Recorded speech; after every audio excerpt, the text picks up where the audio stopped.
E renovamos aqui os nossos votos de paz, de harmonia, nesta hora. Durante este mês, este mês é conhecido, digamos assim, pelo mês da valorização da vida. E nós aqui pensámos que durante este mês iríamos realmente falar sobre alguns temas sobre a valorização da vida. A semana passada, o Pedro, o colega, falámos de suicídio. Sem dúvida, um grande flagelo da humanidade e que atinge desde a criança ao idoso e em todas as classes. E hoje vamos refletir, na continuação disso, sobre a valorização da vida,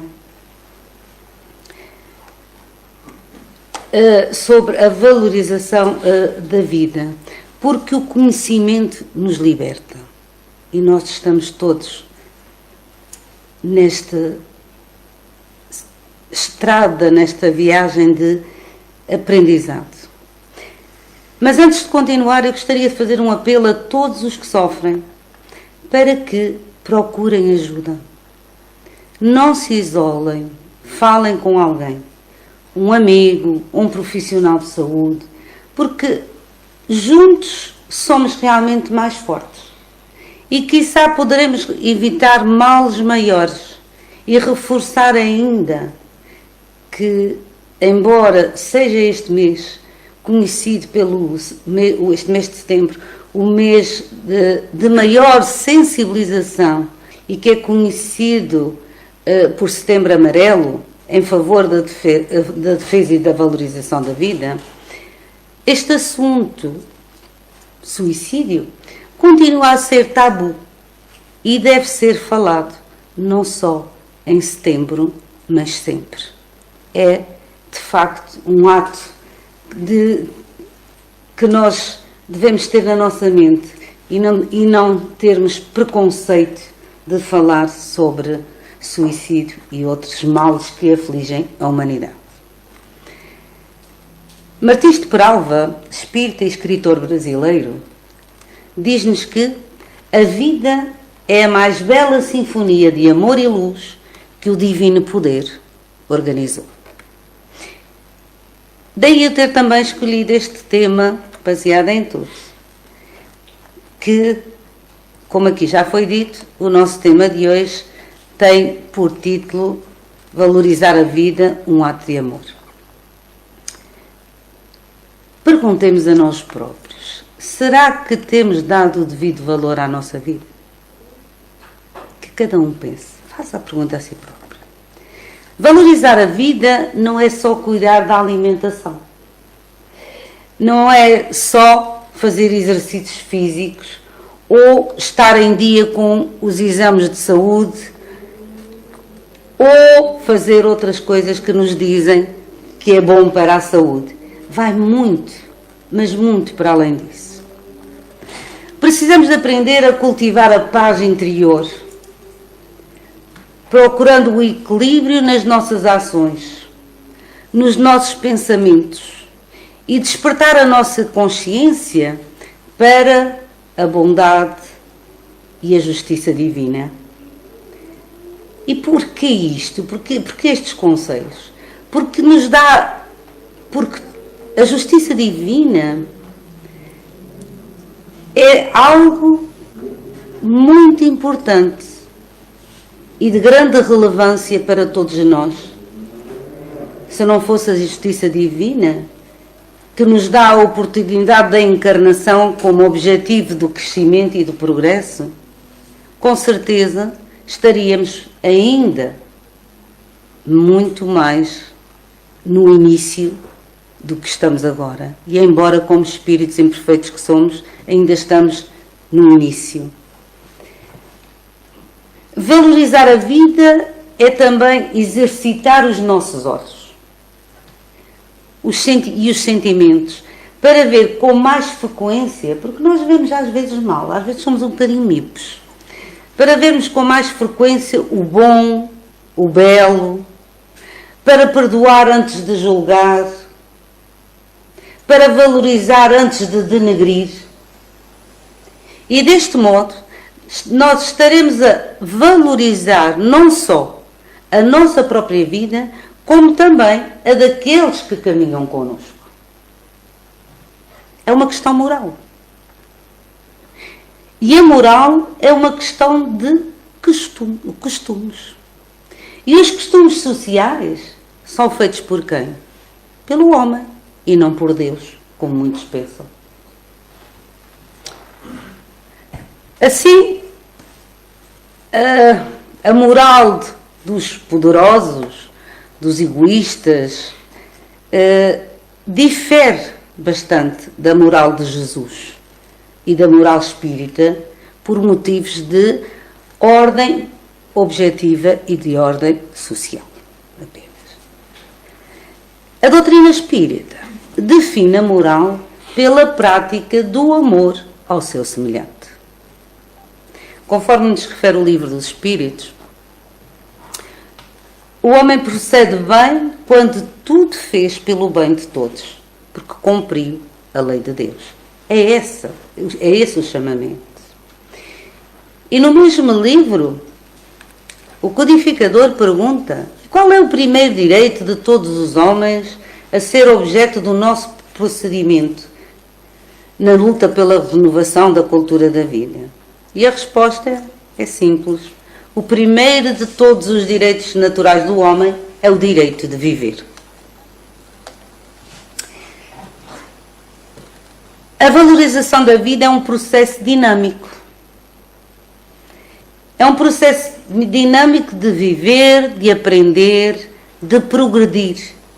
E principalmente do aprimoramento de cada um de nós. Quer seja no nosso intelecto, e na moralidade, claro. Através de quê? Através de experiências realmente valiosas estabelecidas nos relacionamentos com terceiros, porque nós não vivemos só. E, claro, connosco mesmo. E também individualmente, porque o amadurecimento de cada um de nós, psicológico ou emocional, é um dos fatores preponderantes para o equilíbrio perante os grandes desafios que nós temos a enfrentar a cada dia e também de viver em harmonia. Tendo em conta a velha questão do autoencontro, como é sabido, muitos de nós nos esmeramos muito, até às vezes somos até bem atuantes. Esmeramos-nos muito nas mais diversas atividades para além da nossa própria intimidade. Auxiliamos muita gente, distribuímos conhecimento e esquecemos de nos auxiliar a nós mesmos. Quem não se identifica com isso? A maior tarefa é a da autoeducação e do autoconhecimento. E estas palavras são do espírito Manuel Filomeno de Miranda, em que me baseei no livro Tramas do Destino. E Manuel Filomeno de Miranda, espírito, continua e diz-nos muitas coisas interessantes sobre a vida. Ele diz que nós somos pródigos no aconselhamento aos outros. E quando as aflições e as adversidades nos atingem diretamente, esquecemos que o que falamos deveríamos era usar primeiro em nosso favor, em favor de nós próprios, para equilibrarmos as nossas próprias emoções. E ele acrescenta que entre os fatores do dinamismo da vida está, sem dúvida, a transformação trazida pelo fenómeno biológico da morte. Muitos se assustam quando nós falamos da morte, não é? Mas a morte é um fenómeno natural que está inserido em todo o progresso. Atendendo a que nós somos mortais apenas no corpo e imortais como seres inteligentes. Nós só somos mortais no corpo. Portanto, não há dúvida que todo este fenómeno e tudo o que se vai desenvolvendo ao longo da nossa existência física é de facto apenas um processo para nós continuarmos. Após este fenómeno, não tenhamos ilusões. As conquistas e as dificuldades continuam. Porque a morte não anula nem simplifica as dificuldades de ninguém. Uma vez que levamos connosco o equilíbrio ou a desarmonia interior. Aquilo que nós temos, nós levamos. Sem dúvida nenhuma. Uma vida moral e emocionalmente equilibrada, desde agora, desde a existência em que nos encontramos, nesta jornada, que não sabemos quanto tempo durará, não é?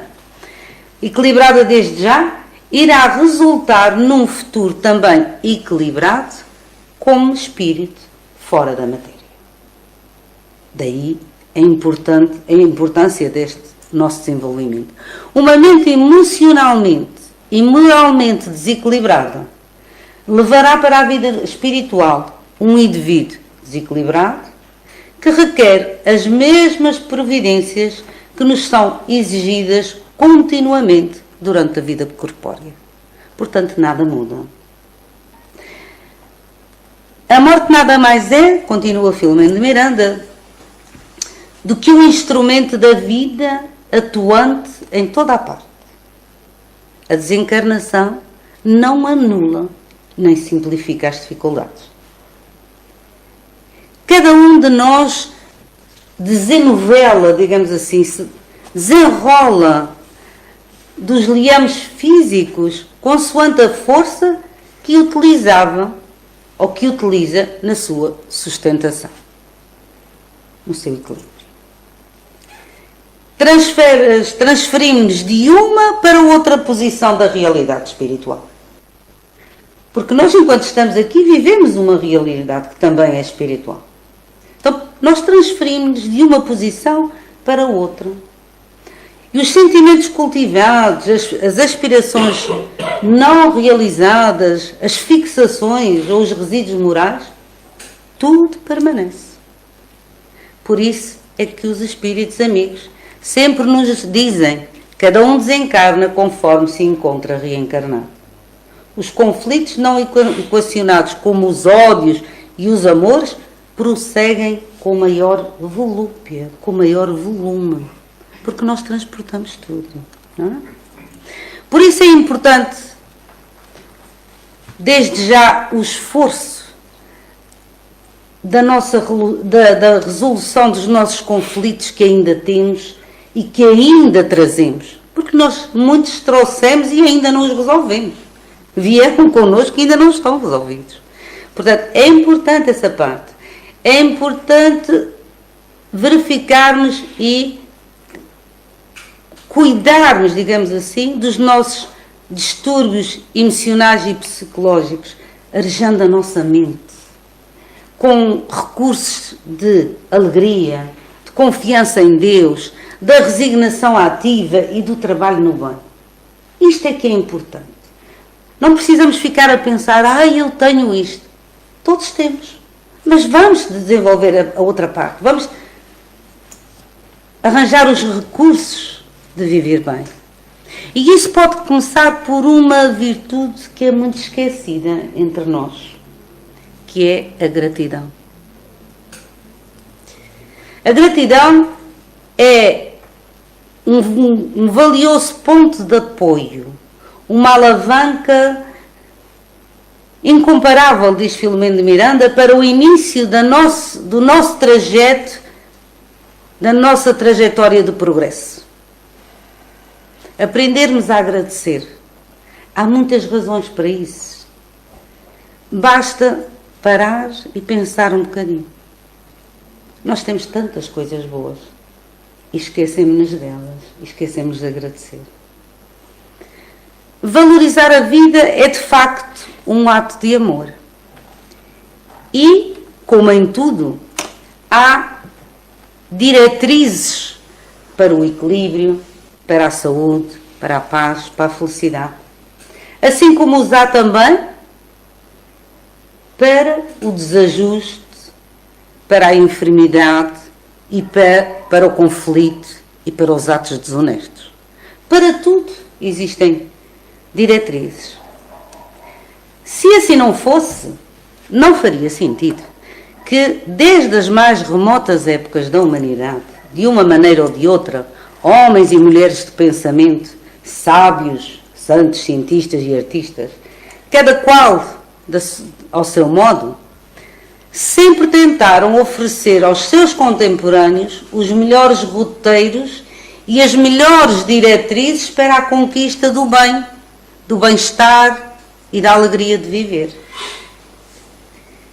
E nós conhecemos muitos, de nome pelo menos, dessas pessoas que se imortalizaram, os grandes inspirados, desde Hammurabi a Moisés, de Lao Tse a Confúcio e a Akhenaton e tantos outros, com propostas que eles tinham em volta da sociedade e da fé religiosa, a fim de que as pessoas se melhorassem. Outros dedicaram-se a reflexões sobre o ser e o destino, através, por exemplo, do pensamento de Sócrates. Inclusivamente, um outro aspecto também que foi desenvolvido, que era as meditações de Teodósia. Vejam só, todas estas ações tinham por objetivo ensinar os princípios éticos que culminaram em grandes conversões espirituais. A verdade é que em tudo isso, ninguém se equiparou à contribuição de Jesus.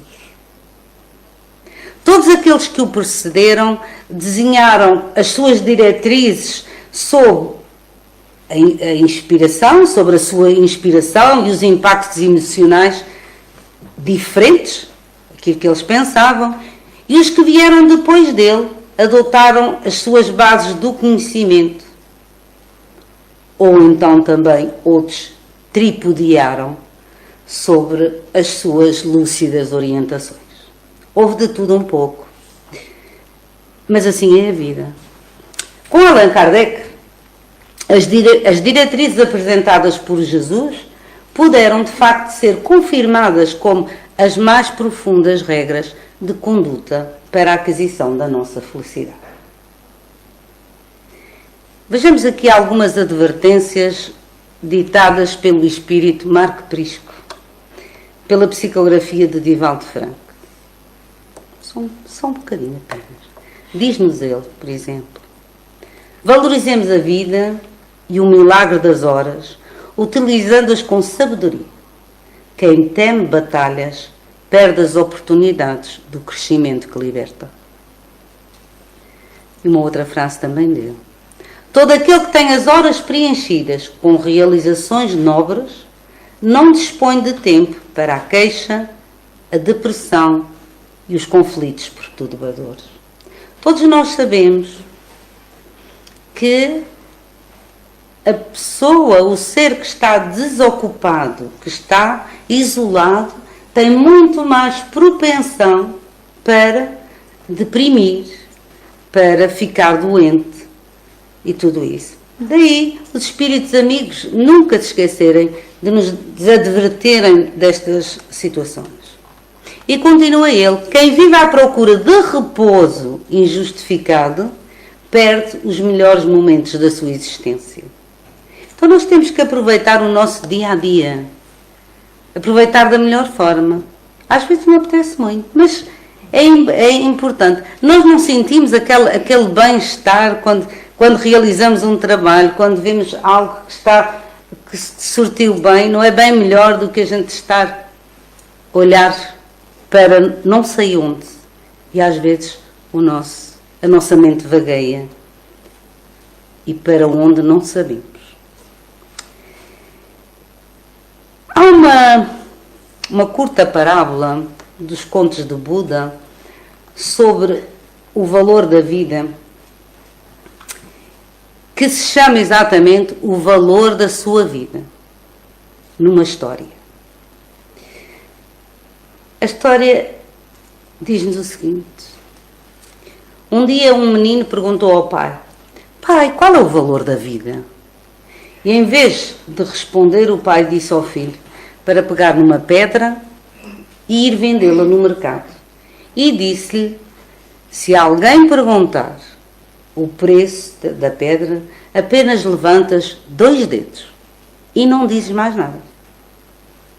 O menino foi para o mercado, encontrou uma senhora e lhe perguntou: quanto é que custa esta pedra? Eu quero pô-la no meu jardim. O menino não disse nada, apenas levantou os 2 dedos. A senhora disse: 2 reais? Podíamos transferir isto para euros, mas não importa. A senhora disse: 2 reais? Eu vou levá-la. O menino foi para casa a correr e disse ao pai: pai, uma mulher quer comprá-la por 2 reais. O pai virou-se para o menino e disse: filho, eu agora quero que leves essa pedra a um museu. E se alguém quiser comprá-la, da mesma forma, não dizes nada, apenas levantas os 2 dedos. O menino seguiu para o museu e um homem acercou-se dele e perguntou-lhe: olha, ó miúdo, qual é o valor dessa pedra? O menino não disse nada, levantou os 2 dedos. O homem disse: 200 reais? Eu vou levar a pedra. Mas o menino, com os conselhos do pai, ficou perplexo e foi, já via que era muito mais, não é? E foi a correr para junto do pai e disse: pai, aquele homem quer comprar a pedra por 200 reais. O pai virou-se para ele e disse: o último lugar que eu quero que leves esta pedra é uma loja de pedras preciosas.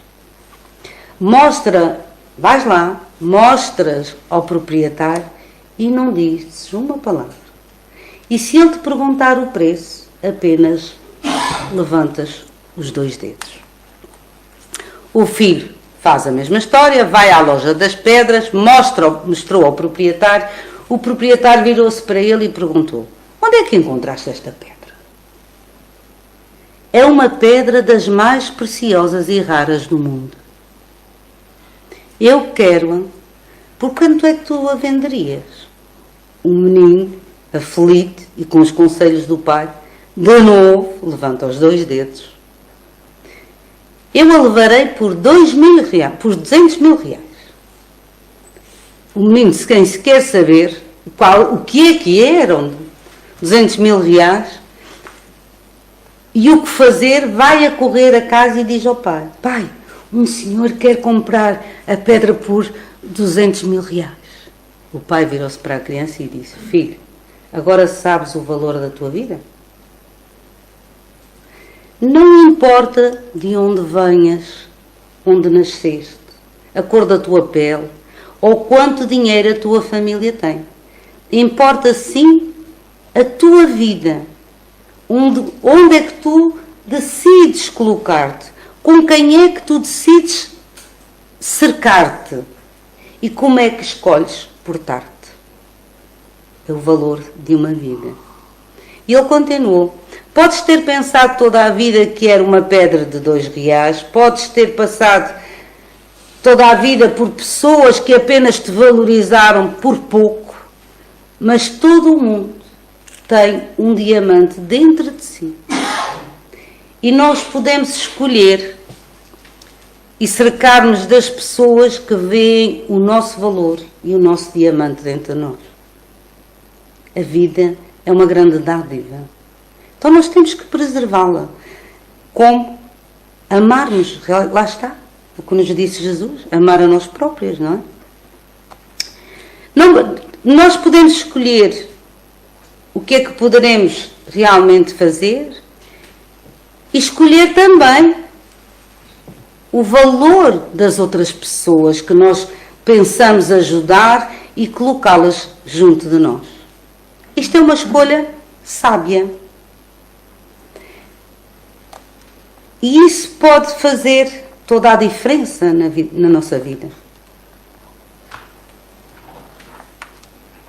E assim, o pai abraçou o filho e ficaram pensando naquela história.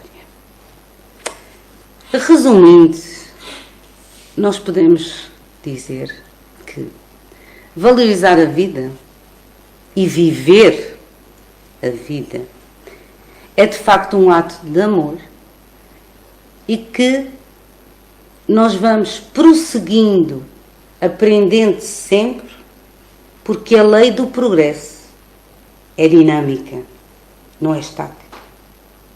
A lei do progresso não para. E perante os desafios que muitos desejam fugir dela, não é? Alguns entregam-se a equívocos difíceis, a situações difíceis, inclusivamente à perda da vida, do encantamento pelas maravilhas da vida e das riquezas que nós podemos desfrutar, não adianta, por muito que pensemos isso.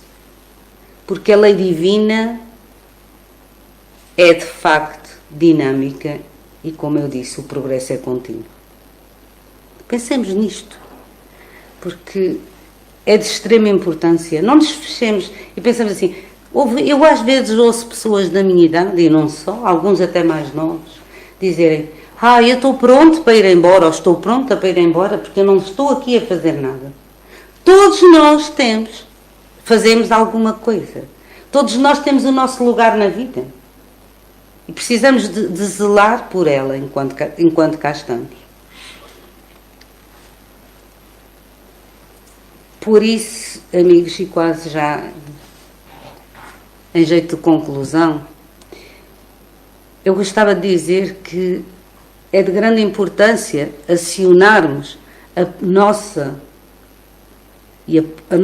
poderosa, porque é de facto a poderosa alavanca da vontade. Levantemo-nos das nossas fraquezas e sigamos em frente.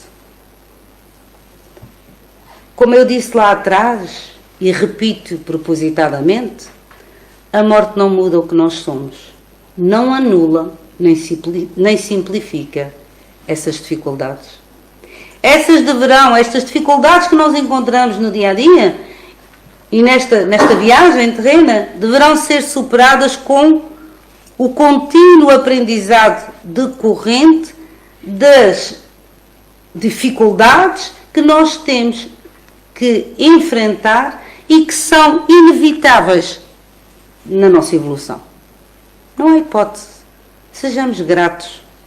Sejamos gratos à vida, a Deus, à incomparável obra da codificação espírita de Allan Kardec, que com a clareza do pensamento espírita nos pode abrir os horizontes.